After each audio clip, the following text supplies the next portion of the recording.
Мобинг или вознемирување на работното место постои, но ретко кој пријавува, бидејќи стравува за својата работа. Минатата година на државно ниво се поднесени 48 пријави за мобинг, од кои 33 се од јавниот, а само 15 од приватниот сектор. До сега само 2 случаи за мобинг имаат судска разрешница. Тажно е уште тоа што ние како држава можеме да се пофалиме само со 2 судски постапки на мобинг.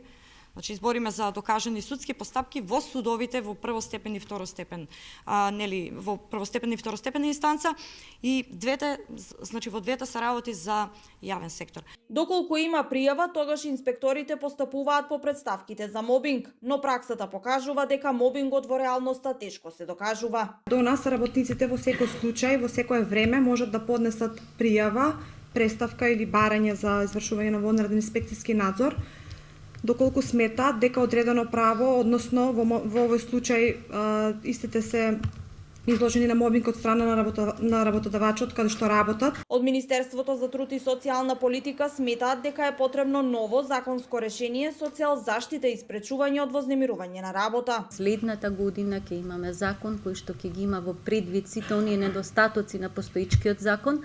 Значи, на 6 месеци на чекањето на постапката, водење на евиденција, предупредување на моберот, дека сето тоа нема да влезе во новото законско решение, затоа што вознемирувањето може да биде еднократно, а да има многу поголеми последици, отколку да биде повторувано или да биде долготрајно. Факт е дека во нашата држава мобинг има на работните места, но ретко се пријавува. Ова е заклучокот од теренската работа на невладината Гласен текстилец и анкетираните 980 работнички во рамки на проектот Пријавете мобинг, не молчете, не сме родово еднакви со мобинг.